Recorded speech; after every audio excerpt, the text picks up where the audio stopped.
Hello बच्चों, मैं प्रिया Rathore without ई आपका स्वागत करती हूँ आज के वीडियो लेक्चर में। और जैसा कि हमें पता है कि हम पढ़ने वाले हैं पुष्पीय पादपों के आकार की, और उसका जो हमारा आज लेक्चर चलने वाला है वो है 14 लेक्चर।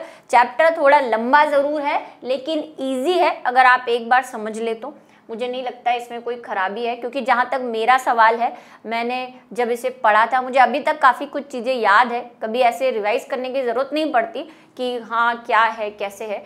तो लेक्चर चैप्टर फ्लो आपको पता है, और लेक्चर फ्लो में आज हम पढ़ने वाले हैं विशिष्ट पुष्पक्रम। हम 3 प्रकार के पुष्पक्रम देख चुके थे कि हम 3 प्रकार के पुष्पक्रमों के बारे में पढ़ेंगे।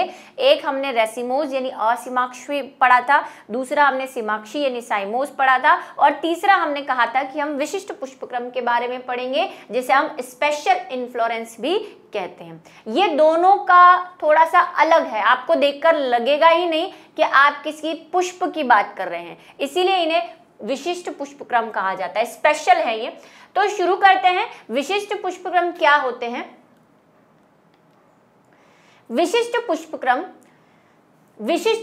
यानी स्पेशल इन्फ्लोरेंसेस ऐसे पुष्पक्रम होते हैं, यह पुष्पक्रम पुष्पों के समूहों के संगनित होने से निर्मित होता है। यह निम्न प्रकार का होता है। इसमें क्या होता है, वही है तो इन्फ्लोरेंस, मतलब एक से ज्यादा पुष्प ही लगे हुए होंगे, लेकिन ये कुछ ऐसा रूप ले लेते हैं कि हमें ये पता नहीं चलता कि ये कोई पुष्पक्रम है। आपको या तो ऐसा लगेगा ये कोई फ्रूट है, या आपको ऐसा लगेगा कि ये एक ही फ्लावर है, लेकिन जनरली वो क्या होता है, विशिष्ट पुष्पक्रम होता है। जैसे सबसे पहले हम बात करते हैं अगर किसकी, हाइपेंथोडियम पुष्पक्रम की, इसकी बात करेंगे। उसके बाद कटोरिया की बात करेंगे। हालांकि कटोरिया जो है इतना हिंदी मैंने कभी इसका देखा नहीं, हमने जो हिंदी मीडियम होते हुए भी हमने इसका नाम साइथेनियम ही पढ़ा था हमेशा से, ठीक है। और कूट चक्र यानी कि वर्टिसिलेटस, ठीक है। उसके बाद हम सबसे पहले शुरू करने वाले हैं हाइपेंथोडियम पुष्पक्रम। पहले हम इसको पढ़ेंगे, मैं आपको थोड़ा सा डायग्राम से समझा दूंगी, उसके बाद हम इसका नॉर्मल यानी ओरिजिनल डायग्राम देखेंगे। सबसे पहले बात करते हैं, इस प्रकार के पुष्पक्रम की 3 तरह के ससीमाक्ष पुष्पक्रम के संगनित होने से बनता है। 3 प्रकार का पुष्पक्रम यानी कि ससीमाक्ष में हमने कौन कौन से देखे थे, जरा याद करो पुरानी कहानी। हमने एक देखा था कि वो एक सीमाक्ष होता है, एक बहुसीमाक्ष होता है, यानी कि पॉलीसाइकिल होता है, पॉलीसाइकिस, और तीसरा हमने देखा था द्विशाखीय, ठीक है। तो इन तीनों का कुछ मिला जुला सा रूप हमें इसमें देखने को मिलता है। हालांकि आपको जब इसका एग्जाम्पल जो है, जो कि आप देखेंगे तो इतना बारीकी से आप नोटिस नहीं कर पाते, और यही रीज़न है कि मैंने इसका वीडियो नहीं बनाया, क्योंकि वीडियो में भी मैं आपको इतना हाई स्केल पे नहीं दिखा पाऊंगी, क्योंकि वो बहुत छोटा होता है, दिखेगा नहीं, आपको खुद ही खोल खाल कर देखना पड़ेगा कभी मिल जाए तो। और जनरली हम जो एग्जाम्पल देखेंगे उसमें एक हम फिग देखेंगे, तो यानी कि जो अंजीर होता है, तो जनरली हमारे आसपास अवेलेबल नहीं होता, अंजीर बाहर से आते हैं और वो भी हमारे पास सूखा हुआ आता है। इसके बाद एक यूफोरबिया, हम इस मतलब इन सब के एग्जाम्पल की बात कर रही हूँ। यूफोरबिया भी अभी सीजन नहीं है यूफोरबिया का, लेकिन आप अगर किसी गार्डन में जाते हैं तो आपको वो ज़रूर देखने को मिलेगा, तो वहाँ पे आप चालू हो जाना, क्योंकि हमने भी मतलब ऐसे ही चालू कहीं भी जहाँ भी दिखता है वहाँ चालू करके ही सब कुछ सीखा है, ठीक है। चलिए, जो फ्लास्क के आकार का आशय यानी कि रिसेप्टिकल होता है। रिसेप्टिकल की हम बात कर चुके हैं कि ऐसा जिसको हमने पेडंकल भी कहा था, जिसपे सारे पुष्पक्रम लगे होते हैं। अब इसका रिसेप्टिकल जैसा नहीं है। जनरली हम कह रहे थे कि रिसेप्टिकल ऐसा लंबा होता है, मैंने कहा था ना विशिष्ट क्यों कहा है, क्योंकि आपको लगेगा ही नहीं कि ये सारी चीजें जो है वो पुष्पवृंत है या पुष्प है। इसमें रिसेप्टिकल ऐसा लंबा नहीं है, इसमें रिसेप्टिकल जो है वो कटोरे के आकार का हो गया है, ऐसे आकार का हो गया है, ठीक है। और यहाँ पे क्या हो जाएगा, यहाँ पे ये लगा हुआ रहेगा, ठीक है। कुछ पार्ट रिसेप्टिकल का यानी कि पुष्पक्रम वृंत का वृंत जैसा है, बाकी पार्ट जो है वो फूल कर कटोरे जैसा या फ्लास्क जैसा, कटोरा नहीं कहेंगे फिर आप कटोरा नेक्स्ट वाले से कंफ्यूज हो जाओगे, फ्लास्क जैसा हो गया, ठीक है। आशय का मतलब वेसाइकल, मतलब वही शेप लाइक, वास लाइक, जिसको हम इंग्लिश में वास बोलते हैं, फूलदान जिसे बोलते हैं, है ना, फूलदान की तरह हो जाता है। ऐसा ही होता है ना फूलदान, इस कुछ शेप का, तो ऐसा हो जाता है। ठीक है, आशय के ऊपर एक सूक्ष्म छिद्र होता है, पहले ही बना चुकी हूं मैं वो सूक्ष्म छिद्र, ये रहा वो सूक्ष्म छिद्र। ठीक है, मटके की तरह हो जाता है ये, जो शल्की पत्रों द्वारा घिरा रहता है। अब इसके ऊपर शल्की पत्र भी रहते हैं, पर ज्यादा बड़े नहीं मिलेंगे, मतलब कुछ इस तरह के शल्की पत्र आपको मिलेंगे, वो फूल में ही मिलेंगे, फ्रूट बनने के बाद नहीं दिखेंगे। ठीक है, आशय के अंदर एक खोखली गुहा होती है, ये गुहा दिख रही है आपको। ठीक है, ये गुहा है, इसमें 3 प्रकार के पुष्प है। अब बात थोड़ी सी ध्यान से सुने कि अभी तक तो हम 2 पुष्पों की बात कर रहे थे कि एक नर पुष्प होता है, एक मादा पुष्प होता है। ठीक है, ये भी पढ़ेंगे हम, नल, एक लिंगी, द्विलिंगी, सब आपको मैं एक्सप्लेन करूंगी, आप बिल्कुल भी कंफ्यूज मत हो, जैसे जैसे टॉपिक आएगा वैसे वैसे बात होती जाएगी। अब देखो, पुष्प जो है वो तीसरे प्रकार का पुष्प इंट्रोड्यूस करने जा रही हूं मैं। हम अभी तक बात करते आए हैं कि एक नर होता है पुष्प में और एक मादा होती है, लेकिन एक तीसरे प्रकार का पुष्प भी होता है जो न्यूट्रल होता है, जिसको उदासीन कहते हैं, जिसको हिंदी में नपुंसक पुष्प भी कहते हैं, क्योंकि ना तो उसमें नर के लक्षण होते हैं, ना उसमें मादा पुष्प के लक्षण होते हैं, ना तो उसमें पुंकेसर होता है, न ही उसमें स्त्री केसर होता है। ठीक है, नर पुष्प छिद्र की ओर, मतलब यहां पर भी पूरे रिसेप्टिकल में आपको नहीं मिलेंगे, यहां पे एक ऐसी सी संरचना बनी रहेगी। अब छिद्र की ओर तो आपको कौन दिखेगा, नर पुष्प। तो मैं ये नर पुष्प, बहुत छोटे होंगे ये, इतने इतने से जितने मैं बना रही हूं। ठीक है, ये हो गए छिद्र की तरफ नर पुष्प। मादा पुष्प आधार की ओर, नीचे जो होंगे वो कौन होंगे, मादा पुष्प। ये लो, ये सारे मादा, ये मैं दूर दूर बना रही हूँ, बहुत पास पास होते हैं, क्योंकि मैं बहुत पास बनाऊंगी तो आपको दिखेगा नहीं। ये पीले वाले मादा पुष्प हो गए। और बंध्य पुष्प, अब बंध्य पुष्प को ही हम क्या कहते हैं, नपुंसक पुष्प, न्यूट्रल फ्लावर या बंध्य पुष्प, स्टेराइल फ्लावर भी कहते हैं इसको। ठीक है, तीनों वर्ड लिख दो भाई। बंध्य पुष्प, बंध्य का मतलब ना तो इसमें नर है ना मादा है, मतलब ये जनन नहीं कर सकता, एक ऐसा पुष्प जो जनन में सहयोग ही नहीं करता, तो इसीलिए हम इसको स्टेराइल, न्यूट्रल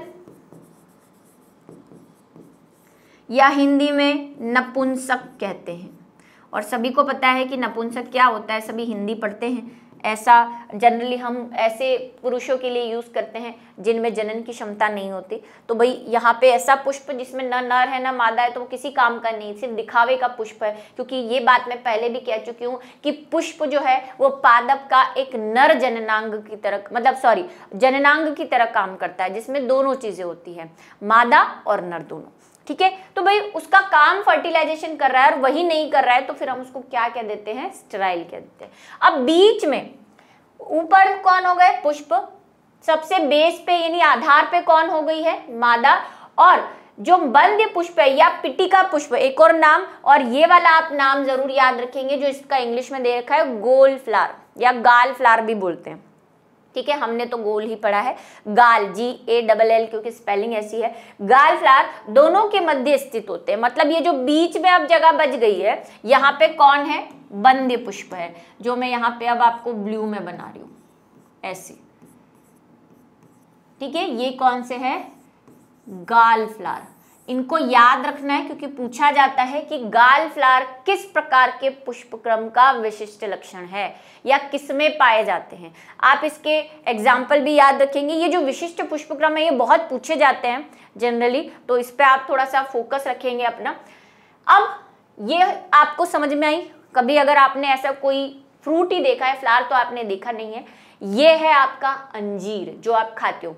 अब आप बोलोगे हमारे यहाँ तो ऐसा अंजीर आता है रिंग जैसा, जिसके बीच में एक छेद होता है, वो उस अंजीर को ऐसे पिचका देते हैं। लेकिन अगर आप अंजीर खाते हैं तो आपकी कचर कचर जो बीच में आती है ना, वो नर पुष्प, मादा पुष्प और ये बीजों की वजह से आती है। हम तो फ्रूट ही खाते हैं, फूल तो मैंने भी नहीं देखा फ्रैंकली स्पीकिंग आज तक। अंजीर सूखा ही खाया है क्योंकि बाजार में मेवे के रूप में सूखा ही मिलता है, लेकिन वो ऐसा होता है, उसको क्या सुखा के चिपका देते हैं, इसीलिए बाजार में वो डिस्क जैसा मिलता है। ठीक है, चलो एक बार इसका रियल फोटो देख लो जरा। ये है इसका रियल फोटो। ये देखो यहाँ पे दिख रहा है जैसा मैंने बनाया है, अब आपको दिख रहा होगा अंजीर और फिग कहते हैं इसको इंग्लिश में कहते हैं इसे फिग, ठीक है। ये देखो ये है इसका, ये रिसेप्टल दिख रहा है आपको पिंक पिंक, और बीच में जो है वो तीनों प्रकार के पुष्प है। ये तीनों प्रकार के पुष्प शायद आपको लाइट दिख रहे होंगे, आई होप सो, क्योंकि कलर है ऐसा है इसका। तो ये मैं आपको यहाँ पे ड्रॉ करके बता देती हूँ, हालांकि वहां बना दिया। देखो ये जो फीमेल फ्लावर है वो पूरा के पूरा एक फ्लावर है। अब आप बोलोगे कैसे फ्लावर है भाई, वो इतना छोटा है, इसलिए मैंने कहा कि अंजीर आप सभी ने देखा, ये खाया है, इसको मैं वीडियो में नहीं बता सकती थी, और फूल कहाँ से लेके आऊं, वो तो सूखा हुआ अंजीर मिलता है। अगर हम मादा पुष्प की बात करें तो उसमें भी यही बाहरी दल होंगे ऐसे, ठीक है। और क्या होगा, ये तीनों संरचनाएं होंगी। ये तीनों संरचनाएं क्या है, थोड़ा सा आप 10th में पढ़कर आए हैं। एक तो वर्तिका होती है, एक वर्तिकाग्र होता है ना मादा पुष्प में, और अंडाशय होता है। तो ये अंडाशय, हालांकि अभी हम फिर से पढ़ने वाले हैं सब कुछ। अंडाशय यानी कि ओवरी, ये वर्तिका जिसको हम स्टाइल कहते हैं, और ये वर्तिकाग्र। ये पूरा के पूरा पुष्प जो है बहुत छोटा सूक्ष्म होता है और यहाँ पे उपस्थित होता है आधार की ओर। नर पुष्प को अगर हम देखें तो नर पुष्प भी ऐसा है कुछ, ठीक है। नर पुष्प में तो सिर्फ पुंकेसर होंगे। ये लो, मैंने 2 ही बनाए हैं, एक से ज्यादा भी हो सकते हैं। ये आपका कौन है, परागकोश, और ये फिलामेंट। ये हो गया मादा,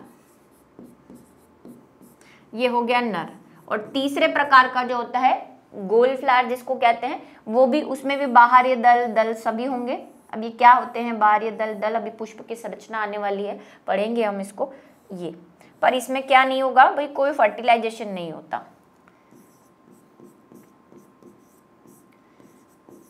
गोल पुष्प या बंध्य फ्लावर, ठीक है। तो इसका उदाहरण क्या है आपका फिग यानी कि अंजीर। अब मेरे हिसाब से आपको समझ आया होगा कि क्यों ये इतना विशिष्ट है। भाई आप इसको देखकर अंदाजा भी नहीं लगा सकते कि ये कोई फूल है, किसी भी एंगल से आपको दिख रहा है क्या फूल, क्योंकि फूल तो इसके अंदर है, और वो भी ऐसे, और वो भी हमने देखे नहीं है। हम तो अंजीर सूखा हुआ लाते हैं, तब तक तो वो बीज बन चुके होते हैं, इसलिए वो कचर कचर आती है, ठीक है। बात समझ में आ गई होगी आई थिंक। नेक्स्ट की अगर हम बात करें तो दूसरा वाला जो है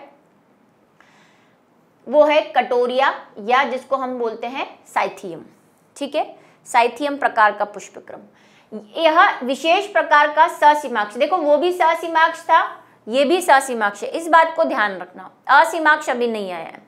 पुष्पक्रम है, एकल पुष्प सदस्य प्रतीत होता है। ऐसा लगता है कि पूरा के पूरा एक पुष्प है, लेकिन वो पूरा एक पुष्प नहीं होता। जैसे गेंदा हमने देखा था, गेंदे को आज तक आप समझते आए हो कि वो एक फूल है, लेकिन अब हमें पता चला है कि गेंदा एक फूल नहीं है, उसकी हर एक पत्ती, जो इसको हम पत्ती कहते हैं, वो एक फूल है। और थोड़ा आप बीएससी में जाएंगे तो पढ़ेंगे कि वो फूल कैसे हैं, और कई कई बुक्स में वही एक्स्ट्रा ज्ञान देने के चक्कर में बना भी रखे हैं। जैसे यहाँ पे नर व मादा पुष्प बना रखे हैं, वैसे कई बुक में उस पत्ती, कुछ नहीं है, वो पत्ती होती है ना जो गेंदे की, यहाँ पे उसके नर व मादा लगे होते हैं, कुछ नहीं, डिटेल स्ट्रक्चर कुछ ऐसा सा होता है। तो इसीलिए वो है नहीं, क्योंकि वो बीएससी में आता है। जिम्भाकार पुष्प भी कहते हैं उसको, जो गेंदे के, मैंने शायद नाम भी लिया था।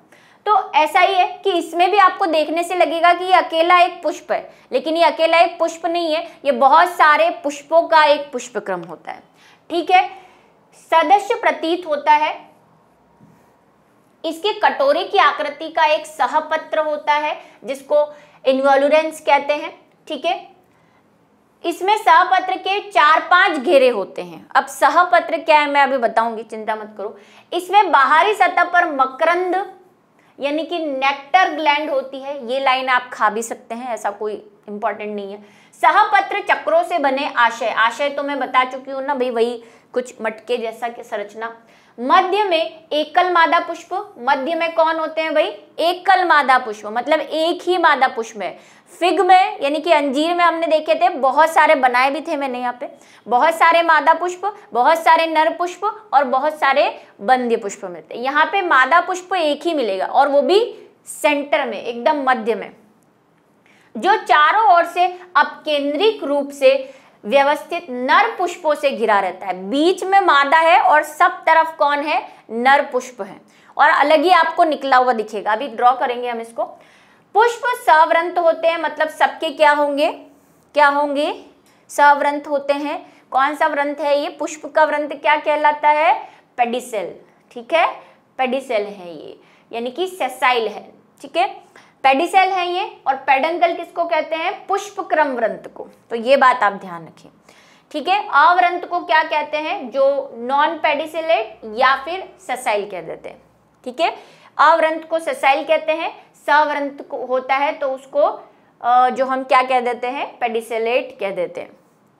मादा पुष्प जायांग द्वारा, भाई ऑब्वियसली मादा पुष्प में क्या होता है, जायांग ही होगा। और जायांग क्या होते हैं, अभी मैंने आपको 3 संरचनाएं बताई, अंडाशय, वर्तिका और वर्तिका, उसी को कॉमनली फॉर्म में हम जायांग या स्त्री केसर, ये सब एक ही चीजें, ठीक है, कहते हैं। द्वारा नर पुष्प में पुंकेसर द्वारा प्रदर्शित होते हैं।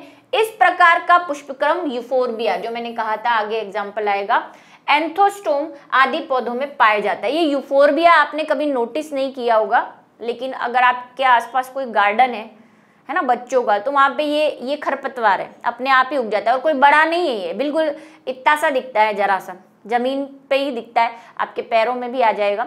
अलग सा भी मैं आपको बना के दिखाऊंगी, कभी ढूंढने की कोशिश करना, और जब सीजन आएगा या मुझे कहीं मिल जाएगा मैं आपको जरूर बताऊंगी।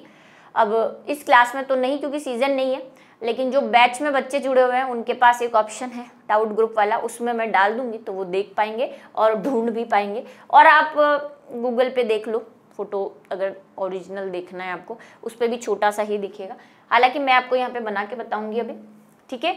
चलो, यूफोर्बिया, ये एग्जाम्पल याद रखेंगे क्योंकि पूछा जाने वाला एग्जाम्पल है, नीट में एक बार पूछा हुआ है कि यूफोर्बिया में कौन सा पुष्पक्रम पाया जाता है, और याद भी रखना है। और मुझे तो यूफोर्बिया याद है, ये वाला तो मुझे याद भी नहीं है, ठीक है, सही बता रही हूँ। एक एक एग्जाम्पल सबके याद कर लो। एग्जाम्पल याद करने से क्या, माइंड कनेक्ट हो जाता है कि अच्छा फिग अंदर से ऐसा होता है, मतलब ऐसे ऐसा कुछ हमें लिखना है, इस तरह से। चलो बनाए इसको, ये देखो, कुछ नहीं मैं आपको बताती हूँ, ये इतना बड़ा मैंने यहाँ बनाया है, ये देखो, इसका ये कटोरे जैसा हो गया है, बीच में बहुत सारे नर पुष्प दिख रहे हैं आपको, ये वाले, और अलग से एक पुष्प निकला हुआ है, ये है हमारा मादा पुष्प, और ये इसका रिसेप्टल है जो कटोरे जैसा हो गया, और यहाँ पे जो है मकरंद ग्रंथियां पाई जाती हैं। बस अब मैं आपको इसका कैसा दिखता है ये ओरिजिनली, वो यहाँ पे बना के बता देती हूँ। देखो ऐसी सी पत्तियां दिखेगी इसकी आपको, जमीन पे बिल्कुल चिपका हुआ सा रहता है, ये ज्यादा कोई हाइट नहीं है इसकी, इस तरह से ऐसी पत्तियां दिखेगी टेढ़ी मेढ़ी सी, ठीक है। और इस तरह से आपको ये ऐसा दिखेगा, और यहाँ पे आपको वाइट वाइट सी चीजें दिखेंगी। ये वाइट वाइट सी चीजें क्या होती है, ये नर पुष्प की ऊपरी सिरे होते हैं जो हमें ऐसे दिख रहे होते हैं, और जो मादा पुष्प है वो अलग से निकला हुआ रहता है, इस तरह से। बहुत छोटा है ये, मतलब इतना सा, अब मेरी उंगली से आप थोड़ा अंदाजा लगा सकते हो, बिल्कुल इतना सा फूल, इसीलिए मैं उसको नहीं बता पा रही हूँ, और उसका सीजन भी नहीं है। ये ऐसे ये निकला होता है नर पुष्प, सॉरी मादा पुष्प, ठीक है, ये मादा पुष्प। ऐसे बहुत सारे होते हैं पुष्प, और यहाँ पे अंदर क्या लगे हुए हैं, ये जो वाइट वाइट मैंने जिनके दिख रहे हैं, ये सब नर पुष्प होंगे, अंदर की तरफ लगे होते हैं।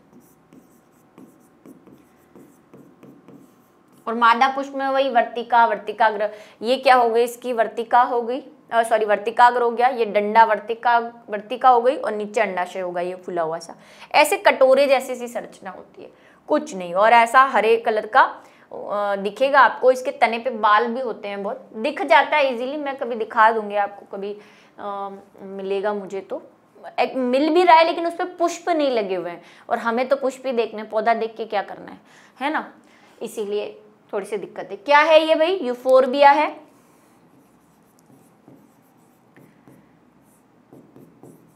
और किसका उदाहरण है ये, कटोरिया का।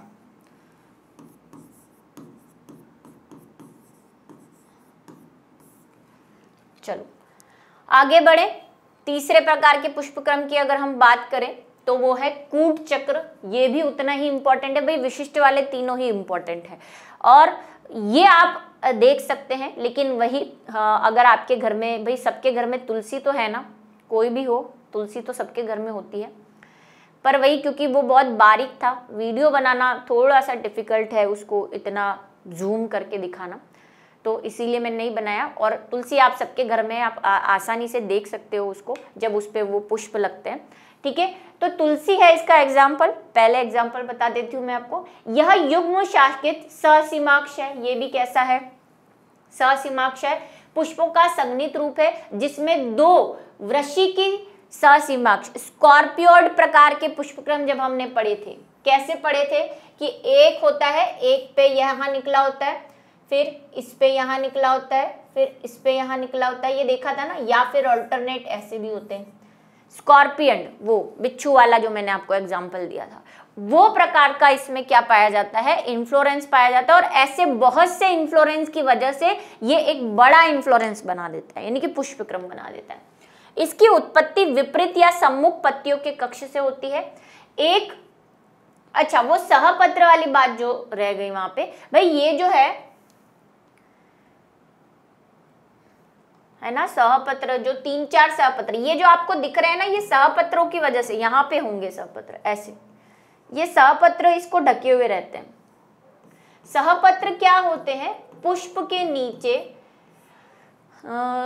कैसे बताऊं आपको, ब्रैक्ट बोलते हैं वैसे इसको, मैंने पहले बताया भी है, ब्रैक्ट इसको बोलते हैं। अगर आपने गुड़हल का पुष्प देखा हो, सबके घर में सबने देखा होगा, गुड़हल में ऐसी कप जैसी संरचना होती है, उधर लाल लाल पत्तियां होती है, यहाँ पे आपको दो अलग सी छोटी पत्तियां मिलती है, ये सहपत्र होता है। सभी पुष्पों में नहीं होता, जो जिनमें होता है उनको सहपत्र यानी ब्रैक्टेड कहते हैं, जिनमें नहीं होता उसको ई ब्रैक्टेड कहते हैं।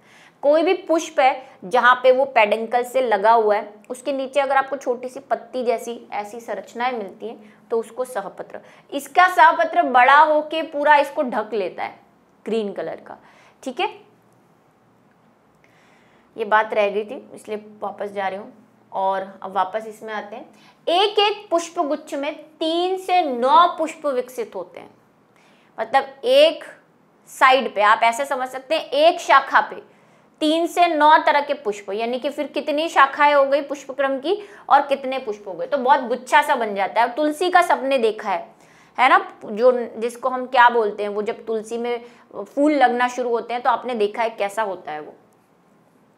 ससीमाक्ष का वृंत इतना दबा हुआ होता है कि पुष्प पत्तियों के कक्ष से निकले प्रतीत होते हैं, इसीलिए हमें बता नहीं पाती क्योंकि वृंत बहुत छोटा है इसका और वीडियो में बताना बहुत थोड़ा सा मुश्किल है। अत्यधिक घनी रचना बन जाती है। घनी का मतलब बहुत ही कंजस्टेड सा मिलता है, आपको लगेगा अब आपको पता चल रहा होगा कि वो कोई पुष्पक्रम है, वरना समझ में भी नहीं आता, ठीक है। कारण दो विपरीत गुच्छे इतने समीप आ जाते हैं कि वे एक आभासी चक्र बना लेते हैं जिसे कूट चक्र कहते हैं, इसीलिए इसका नाम कूट चक्र है, क्योंकि सब कुछ इतना पास पास संघनित है कि आइडेंटिफाई करना मुश्किल हो जाता है और हम उसे समझते हैं कि ये या तो स्पाइक होगा, गेहूं जैसा ही लगता होगा आपको तो कि भाई गेहूं में जैसे स्पाइक है, तुलसी में भी स्पाइक प्रकार का पुष्पक्रम मिलता है, लेकिन वो स्पाइक नहीं है क्योंकि वो तो सिर्फ आभास दे रहा है स्पाइक का, है तो वो वर्टिसिलेस टाइप का और लगने का क्रम भी उसमें डिफरेंट है। यह पुष्पक्रम लेमिएसी के पौधे तुलसी, जिसका साइंटिफिक नेम क्या है, ऑसिमम सेंटेकम, का लाक्षणिक गुण है। क्या होता है एक बार यहां समझ लो। देखो ये एक डंडी है, सबने तुलसी देखी है, पहले मैं आपको फोटोग्राफ बताती हूँ। ये देखो तुलसी सबने देखी है, ये वाली चीज सबने देखी होगी। ये पूरा के पूरा एक पुष्पक्रम है, लेकिन ये इतना आप देख रहे हो, आपको लग रहा होगा जैसे गेहूं में हमने देखा था स्पाइक प्रकार का पुष्पक्रम होता है, तो इसमें भी आपको स्पाइक लग रहा होगा, लेकिन इसमें बहुत सारे पुष्प एक के ऊपर एक लगे हुए और देखना बहुत मुश्किल हो जाता है क्योंकि इनके वृंत बहुत, ये पूरा के पूरा एक पुष्पक्रम है, ठीक है। ये बहुत एक के बाद एक के बाद एक के ऊपर एक के ऊपर एक के ऊपर पुष्प लगे हुए हैं, इसीलिए तो इस तरह का दिखता है देखने में। ये मैं अभी आपको समझाऊंगी, पहले हम खुद ड्रॉ करेंगे, देखो कैसे होता है। ये मान लो हमारा तना है ना, ये क्या है, ये इसने तना बनाया हुआ है, ये तना है भाई। अब हम इसको बनाते हैं, ये तना है मोटा जो मैं बना रही हूं, इससे एक पुष्प निकला। अब मैं नंबर डालूंगी, ठीक है, नंबरिंग करेंगे हम। ये एक पुष्प है, नंबर 1 डाल दो इसको, 1 नंबर, ठीक है। इस पुष्प से दूसरा पुष्प निकलेगा, लेकिन यहां नहीं निकलेगा क्योंकि हम बोल रहे हैं स्कॉर्पियन प्रकार के पुष्प क्रम से मिलकर बना है। और स्कॉर्पियन में क्या होता है, एक इधर एक इधर एक इधर एक इधर ऐसे चलता है। तो इससे निकलता है दूसरा, ये लो दूसरा, इसको नंबर 2 दे दो। अब इस दूसरे से तीसरा निकलेगा और वो बाहर भी निकल सकता है, वो अंदर भी निकल सकता है। जैसे ये वाला देखो, इसके बाहर की साइड दूसरा निकला था, तो अब दूसरे के अंदर की साइड तीसरा निकलेगा, क्योंकि अल्टरनेट हमने स्कॉर्पियन में पढ़ा था ना, अल्टरनेट निकलता है, एक इधर एक इधर एक इधर एक इधर। तो भाई देखो, इस 1 वाले के ऊपर वाले को आप अगर बाहर वाला मान रहे हो, इस 1 वाले के ऊपर से दूसरा निकला है ना, तो दूसरे के अंदर से तीसरा निकलेगा, मतलब यहां से। इसको मैं ग्रीन बना दूं, ये देखो यहां से तीसरा निकला है। और ऐसे कैसे 3 से 9 तक के पुष्प लग सकते हैं। अब तीसरे में कहां से निकलेगा, तीसरे में देखो इसके अंदर से निकला, तो तीसरे में बाहर से निकलेगा, मतलब ऊपर साइड से। तो तीसरे का ऊपर साइड कौन है, जो 2 की तरफ है, ये लो, यहां से चौथा पुष्प। अब ऐसे ही सोच लो, जब ये दोनों साइड और ऊपर भी लग जाते होंगे तो कुछ ऐसी संरचना हमारे सामने आ जाती। भाई ऐसा कैसा इधर भी बनेगा, फिर ऐसा कैसा ऊपर भी बनेगा, फिर ऐसे ऐसे करके ये जो है सेक्शंस हमें दिखते हैं। और अब नोटिस करना तुलसी को, ठीक है, वो भी थोड़ी खुश हो जाएगी, हाय मुझे कोई निगाहें घूर कर देख रहा है। ये यही बनाया, बस इसमें नंबरिंग नहीं दी है। देखो इसमें ये 1 है,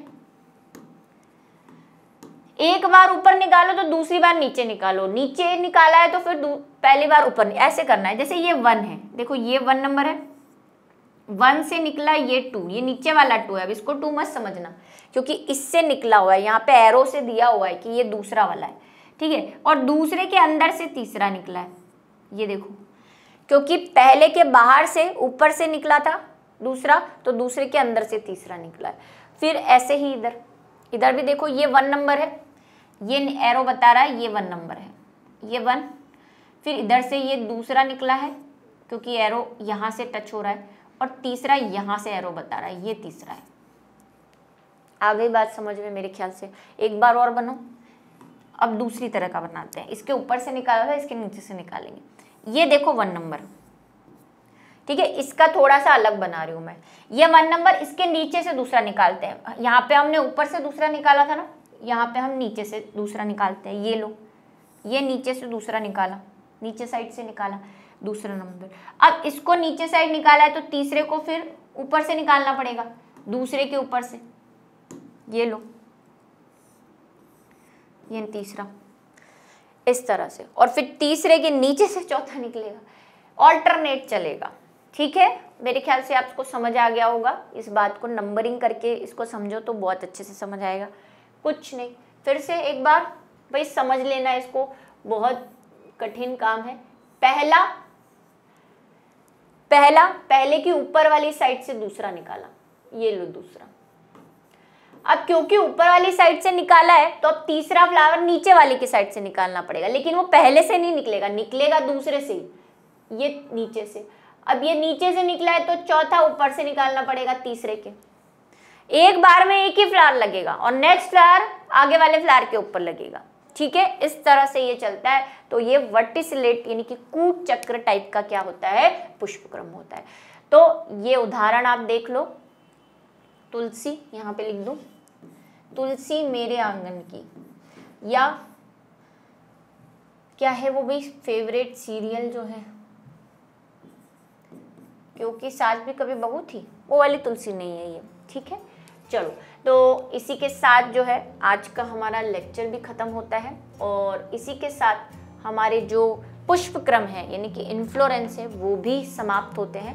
अब जो नेक्स्ट टॉपिक आने वाला है वो पुष्प की संरचना टाइप के आने वाला है और उसको पढ़ेंगे। कुछ बच्चों का अगर ऐसा मानना है कि हम कुछ ज़्यादा ही डिटेल में पढ़ रहे हैं तो नहीं पढ़ रहे हैं, क्योंकि एनिमल किंगडम में भी मैंने आपको कहा था कि वो एनसीईआरटी में भले ही छोटे में दे रखा है लेकिन उसके क्वेश्चन बहुत खतरनाक है जो कंपटीशन में पूछे जाते हैं या आपके स्कूल में भी पूछे जाते हैं। तो हमें डिटेल में ही पढ़ना है, हम कोई चीज़ एक्स्ट्रा नहीं पढ़ रहे। ठीक है, चलिए तो अलविदा करते हैं और मिलेंगे अगले वीडियो लेक्चर में।